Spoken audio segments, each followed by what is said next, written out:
Hello everyone, this is Tariq Anwar. Welcome back to Ikra Online Learning Platform. Hope you are fine and doing well. तो guys आज के session में हम law of Indian contract 1872 के regarding कुछ important चीज़ों को discuss करेंगे। बेसिकली ये इंट्रोडक्शन सेशन होगा जहां पर हम डिस्कस करेंगे कि कॉन्ट्रैक्ट क्या होता है, यानी कौन सा एग्रीमेंट कॉन्ट्रैक्ट बना करता है और एक कॉन्ट्रैक्ट को फॉर्म करने के लिए किन किन चीज़ों का होना ज़रूरी है और किन किन चीज़ों का ना होना ज़रूरी है एक कॉन्ट्रैक्ट को फॉर्म करने के लिए। और गाइस आज के सेशन में कुछ इंपॉर्टेंट टर्म्स भी आएंगे जिसको हम नेक्स्ट वीडियो में डिटेल में विद एग्जांपल डिस्कस करेंगे। और गाइस इसके अलावा पिछले वीडियो में जहां पर हमने इंपॉर्टेंट टर्मिनोलॉजी को डिस्कस किया है, अगर आप उस वीडियो को नहीं देखे हैं तो ज़रूर देखें, क्योंकि आज के सेशन में भी वो सारे टर्म्स यूज़ किए जाएंगे। अगर वो टर्म्स आपको क्लियर नहीं होगा तो आज का सेशन को अंडरस्टैंड करना, पॉजिटिव करना ईजी नहीं होगा। अगर उस वीडियोज़ को देख लेते हैं तो आज के सेशन को समझना और अंडरस्टैंडिंग करना ईजी हो जाएगा। So without not taking more time, let me start today's topic.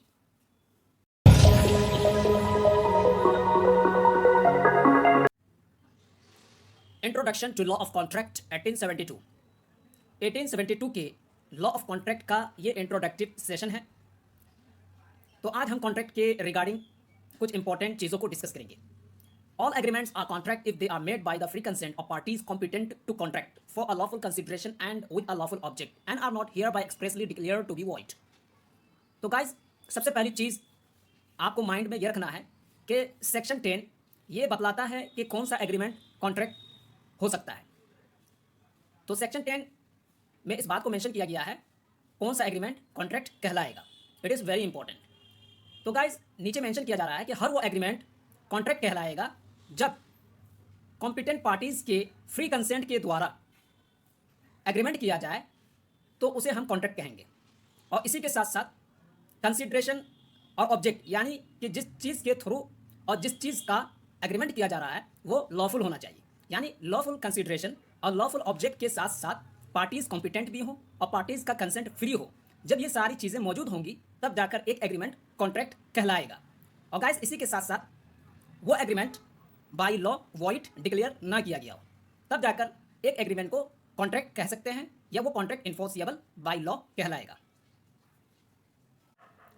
तो गाइस इससे ये समझ में आया कि एक एग्रीमेंट के कॉन्ट्रैक्ट बनने के लिए कुछ इंपॉर्टेंट इंग्रेडिएंट्स हैं, एलिमेंट्स हैं, जिनके प्रेजेंट होने के बाद ही एक एग्रीमेंट कॉन्ट्रैक्ट कहलाएगा, जिसको यहाँ पर सीरियल वाइज मेंशन किया जा रहा है। सबसे पहली चीज़ की एग्रीमेंट होना जरूरी है कॉन्ट्रैक्ट को फॉर्म करने के लिए, जो कि सेक्शन 2E में मेंशन है। And the second ingredient free consent, यानी पार्टीज का कंसेंट फ्री होना चाहिए। इस बात को सेक्शन 14 में मेंशन किया गया है। एंड द नेक्स्ट कॉम्पिटेंसी, यानी पार्टीज एग्रीमेंट करने के अहल भी हों, काबिल भी हों, कॉम्पिटेंसी हो, जो कि सेक्शन 11 में मेंशन किया गया है।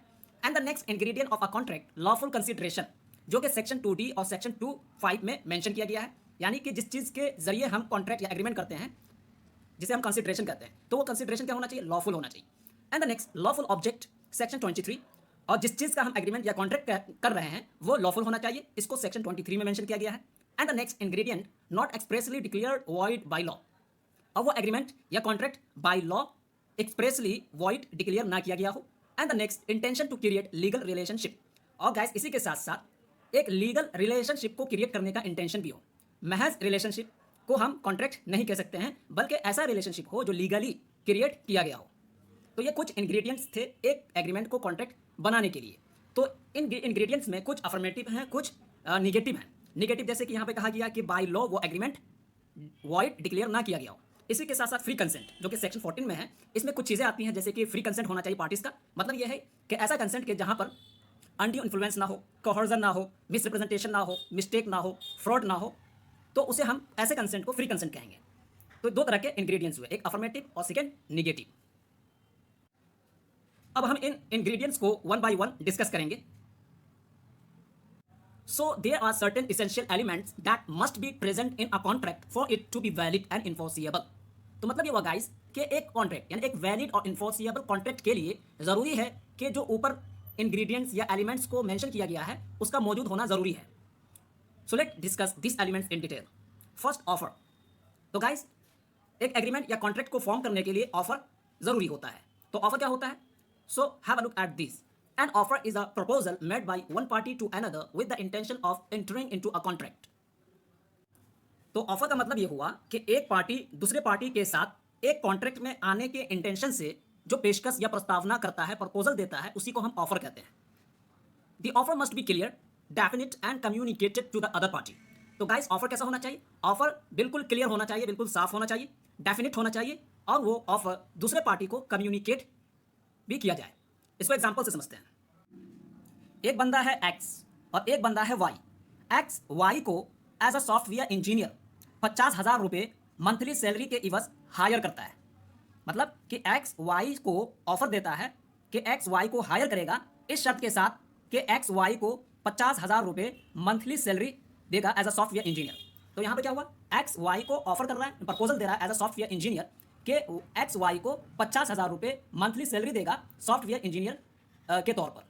तो यहाँ पर क्या हुआ? एक्स जो वाई से कह रहा है कि तुम मेरे यहाँ काम करोगे सॉफ्टवेयर इंजीनियर के तौर पर और तुम्हारी सैलरी रहेगी पर मंथ 50,000 रुपये। तो ये क्या है? ऑफर है, प्रस्तावना है, पेशकश है। और गाइस इस एग्जांपल में जो ऑफर है, प्रपोजल, ये बिल्कुल क्लियर है, इसलिए कि एक्स जो वाई को हायर कर रहा है, क्यों कर रहा है? सॉफ्टवेयर इंजीनियर के पोजीशन के लिए। और इसी के साथ साथ एक्स वाई को पर मंथ 50,000 रुपये भी देगा उसके काम के इवज। तो क्या हुआ? क्लियर भी है ऑफर, डेफिनिट भी है, और इसी के साथ साथ एक्स वाई के साथ क्या कम्युनिकेशन भी कर रहा है। तो इसे हम कहते हैं offer. And the next element, acceptance. Acceptance is the expression of assent to the terms of the offer. It must be unconditional and communicated to the offerer. तो क्या मतलब हुआ कि जो ऑफर के टर्म्स एंड कंडीशन है उसको ascent देना, उससे एग्री कर लेना, इसी को एक्सेप्टेंस कहते हैं। और गाइस इसी के साथ साथ जो एक्सेप्टेंस है वो अनकंडीशनल होना चाहिए, और इसी के साथ साथ एक्सेप्टेंस ये ऑफर को कम्युनिकेट भी किया जाए। तो जैसे कि मैंने एग्जांपल दिया था कि एक्स वाई को एज अ सॉफ्टवेयर इंजीनियर 50,000 रुपये सैलरी मंथली के इवज क्या कर रहा है? हायर कर रहा है। अगर वाई इसे एक्सेप्ट कर लेता है, यानी कि वाई एक्स से कहे ठीक है मैं सॉफ्टवेयर इंजीनियर के तौर पर 50,000 रुपये पर मंथ के इवज तुम्हारे यहाँ काम करूंगा, एक्सेप्ट कर ले, तो इसे हम क्या कहते हैं? एक्सेप्टेंस। और ये एक्सेप्टेंस क्या है? अनकंडीशनल है, यानी वाई जो एक्स से एग्री करता है, एक्स के ऑफर को एक्सेप्ट कर रहा है बगैर किसी शर्त के, और ये वाई जो है एक्स से कम्युनिकेशन भी कर रहा है, तो इसे हम कहते हैं acceptance. And the next essential is consideration. Consideration is something of value given by one party to another in exchange for the promise or performance of the other party. तो कंसिडरेशन क्या होता है? कंसिडरेशन ये कोई भी valuable चीज़ को कहते हैं, हर वो चीज़ जिसकी वैल्यू हो, और वैल्यूएबल चीज़ को एक पार्टी दूसरे पार्टी को दे दूसरे पार्टी के परफॉर्मेंस के इवज, यानी कंसिडरेशन कहते हैं जब एक पार्टी दूसरे पार्टी के परफॉर्मेंस, उसके काम के इवज में जो चीज़ देती है उसे हम क्या कहते हैं? कंसिडरेशन कहते हैं। और गाइस इसी के साथ साथ it must be real, tangible and measurable. जो कंसिडरेशन होगा उसका रियल, टेंजिबल और मेजरेबल होना जरूरी है। जैसे कि एग्जांपल हमने लिया था कि एक्स वाई को एज अ सॉफ्टवेयर इंजीनियर 50,000 रुपये पर मंथ के इवज क्या कर रहा है? हायर कर रहा है। जो 50,000 रुपये एक्स वाई को दे रहा है यही कंसिडरेशन है। And the next element is intention to create legal relations. The parties to the contract must have an intention to create legal relations. तो गाइस एक एग्रीमेंट को फॉर्म करने के लिए जरूरी है कि पार्टीज के बीच जो रिलेशनशिप हो वो लीगल होना चाहिए, यानी कि लीगली रिलेशनशिप को क्रिएट करने का इरादा हो। तो उसी पॉइंट को यहाँ मेंशन किया जा रहा है कि जो भी एग्रीमेंट्स या कॉन्ट्रैक्ट के पार्टीज हैं उसके लिए ज़रूरी है कि वो लीगल रिलेशनशिप को क्रिएट करने का इंटेंशन रखते हों। महज रिलेशनशिप को हम क्या है? एग्रीमेंट का एलिमेंट नहीं कह सकते हैं। In other words the parties must intend to be legally bound by the terms of the contract. तो मतलब ये हुआ कि पार्टीज का जो भी कॉन्ट्रैक्ट के टर्म्स एंड कंडीशन है उसके साथ क्या होंगे? लीगली बाउंड हो जाएंगे। तो इससे समझ में आया कि महज रिलेशनशिप को हम एक कॉन्ट्रैक्ट या एग्रीमेंट का इसेंशियल या एलिमेंट नहीं कह सकते हैं। तो इसको एग्जांपल से समझते हैं ताकि समझना इजी हो जाए कि राम शाम से कहता है या राम शाम से एग्रीमेंट करता है कि राम शाम के फर्नीचर को उसके न्यू अपार्टमेंट तक पहुंचा देगा। ये एग्रीमेंट हुआ राम और शाम के बीच। बाय सपोज अगर राम ने शाम के फर्नीचर को उसके न्यू अपार्टमेंट तक नहीं पहुंचाया तो शाम राम के ऊपर केस नहीं कर सकता है, यानी कोर्ट नहीं जा सकता है कि इसने मेरे साथ एग्रीमेंट किया क्या कि वो उसके फर्नीचर को उसके न्यू अपार्टमेंट तक पहुंचा देगा। तो यहाँ पर क्या है? ये जो रिलेशनशिप है या ये एग्रीमेंट है ये क्या है? लीगली बाइंडिंग नहीं है। क्यों? इसलिए कि यहाँ पर राम और शाम का जो रिलेशनशिप है ये लीगली रिलेशनशिप नहीं है, यानी कि लीगली रिलेशनशिप को क्रिएट करने का इंटेंशन नहीं है। तो इसलिए ज़रूरी है कि जो पार्टीज के बीच रिलेशनशिप होगा वो लीगली होना चाहिए, यानी कि लीगली रिलेशनशिप को क्रिएट करने का इंटेंशन हो। And the next essential element is capacity to contract. The parties to have contract must have the capacity to contract. तो गाइज अगला इंग्रेडिएंट ऑफ अ कॉन्ट्रैक्ट ये है कि जो भी एग्रीमेंट या कॉन्ट्रैक्ट के पार्टीज हैं उनका कॉन्ट्रैक्ट के लिए कॉम्पिटेंसी होना ज़रूरी है, यानी कि उसके अंदर ये अहलियत या सलाहियत होनी चाहिए कि वो कॉन्ट्रैक्ट को क्या कर सके? फॉर्म कर सके, बना सके। This means that they must be of legal age, of sound mind and not disqualified from entering into a contract by law. तो कैपेसिटी टू कॉन्ट्रैक्ट का मतलब ये हुआ कि जो पार्टीज हैं वो लीगली एज होना चाहिए उनका, यानी कि 18 से अब, और इसी के साथ साथ जो पार्टीज हैं वो साउंड माइंड होना चाहिए, यानी पागल नहीं होना चाहिए, और इसी के साथ साथ लॉ के द्वारा डिस्क्वालीफाइड ना किए गए हों किसी भी कॉन्ट्रैक्ट में आने के रिगार्डिंग। तो ये होता है कैपेसिटी टू कॉन्ट्रैक्ट। इसको एग्जाम्पल से समझते हैं। फॉर एग्जाम्पल, एक इंसान है जिसकी एज 18 से नीचे है, यानी 17 साल का है, 15 साल का है, तो ऐसा व्यक्ति कॉन्ट्रैक्ट नहीं कर सकता है बगैर उसके लीगल गार्जियन के परमिशन के या कंसेंट के बगैर। यानी एक व्यक्ति जिसकी उम्र या जिसकी एज 18 से नीचे है, यानी माइनर है, तो ऐसे व्यक्ति का कॉन्ट्रैक्ट में आना इनवैलिड है। तो इससे समझ में आया, a person under the age of 18 can not enter into a legally binding contract without the consent of their legal guardian. यानी एक व्यक्ति जिसकी उम्र 18 से कम है, वो लीगली बाइंडिंग कॉन्ट्रैक्ट में नहीं आ सकता है बगैर लीगल गार्जियन के कंसेंट के। और इसी के साथ साथ अगर कोई व्यक्ति अनसाउंड माइंड का है, पागल है, बावला है, तो वो भी क्या है, कॉन्ट्रैक्ट नहीं कर सकता है। And the next element is free consent. The consent of the parties to the contract must be free. This means that it must be given without coercion, undue influence, fraud, misrepresentation or mistake. तो guys, इसी के साथ साथ एक agreement और contract के लिए जरूरी है कि जो कंसेंट दिया जाता है पार्टीज के द्वारा वो फ्री होना चाहिए। तो उसी बात को यहाँ मेंशन किया गया है कि कॉन्ट्रैक्ट के पार्टीज का कंसेंट ये क्या होना चाहिए, फ्री होना चाहिए। इसका मतलब ये हुआ कि जो भी कंसेंट दिया जा रहा है पार्टी के द्वारा वो कोहर्जन के बेसिस पर ना हो, अनड्यू इन्फ्लुएंस के बेसिस पर ना हो, फ्रॉड, मिसरिप्रेजेंटेशन और मिस्टेक की बुनियाद पर कंसेंट ना दिया गया हो, तब जाकर हम कहेंगे उस कंसेंट को फ्री कंसेंट। फॉर एग्जाम्पल, कि अगर एक व्यक्ति दूसरे व्यक्ति के फैमिली को नुकसान पहुंचाने का धमकी देता है, मतलब ये कि एक व्यक्ति दूसरे व्यक्ति को कॉन्ट्रैक्ट में आने के लिए उसके किसी भी फैमिली मेंबर को क्या है, धमकी दे रहा है नुकसान पहुंचाने का। अब इस सिचुएशन में अगर वो व्यक्ति जिसे धमकी दिया गया है, थ्रेटेंड पर्सन, अगर अपना कंसेंट दे देता है कॉन्ट्रैक्ट में आने के लिए, तो ऐसे कॉन्ट्रैक्ट को हम वैलिड कॉन्ट्रैक्ट नहीं कहेंगे। क्यों? इसलिए कि अदर व्यक्ति कि जिसको डराया गया है, धमकाया गया है और उस सूरत में उसने अपना कंसेंट दिया है, ये फ्रीली कंसेंट नहीं है। इस वजह से हम इस कॉन्ट्रैक्ट को क्या कहेंगे, नॉन वैलिड कहेंगे, ये वैलिड कॉन्ट्रैक्ट नहीं होगा। तो समझ में ये आया कि जो फ्री कंसेंट है वो फ्री कंसेंट किसे कहेंगे, जहां पर कंसेंट कोहर्जन के द्वारा, अनड्यू इन्फ्लुएंस, फ्रॉड, मिसरिप्रेजेंटेशन और मिस्टेक के द्वारा ना दिया गया हो, ऐसे कंसेंट को फ्री कंसेंट कहेंगे। तो गाइस, ये जितने भी टर्म्स आए हैं, coercion, undue influence, fraud, misrepresentation, mistake, इसको हम नेक्स्ट वीडियो में सेपरेट में डिटेल में एग्जांपल के साथ डिस्कस करेंगे।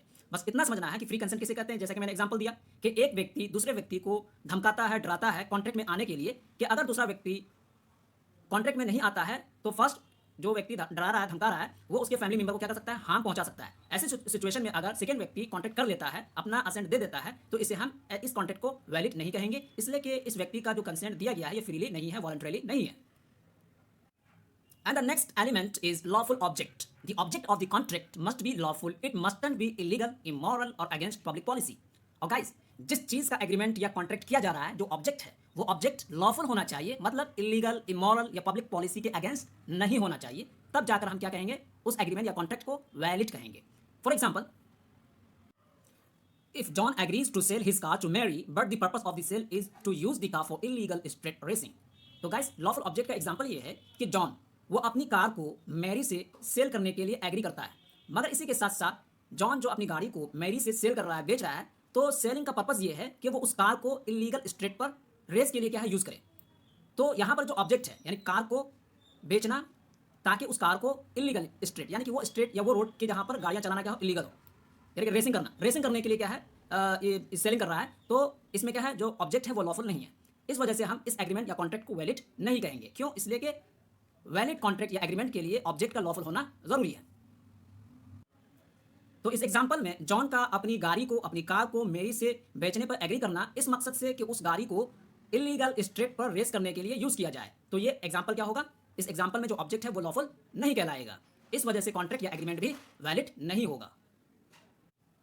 And the next, if any of these essential elements are missing, the contract will not be enforceable in a court of law. तो guys, अब तक जितने भी हमने इंग्रेडिएंट ऑफ अ कॉन्ट्रैक्ट को जिक्र किया, डिस्कस किया, अगर इनमें से कोई भी मिस हो जाता है तो होने वाले कॉन्ट्रैक्ट को हम इन्फोर्सिएबल नहीं कहेंगे। यानी कि अगर इन इसेंशियल एलिमेंट में से कोई एक भी एलिमेंट मिस होता है at the time of formation of contract, तो ऐसे कॉन्ट्रैक्ट को ये कॉन्ट्रैक्ट किसी भी कोर्ट ऑफ लॉ में इन्फोर्सिएबल नहीं होगा, वैलिड नहीं होगा। It is important to note that certain contract must be in writing and signed by the parties in order to be enforceable.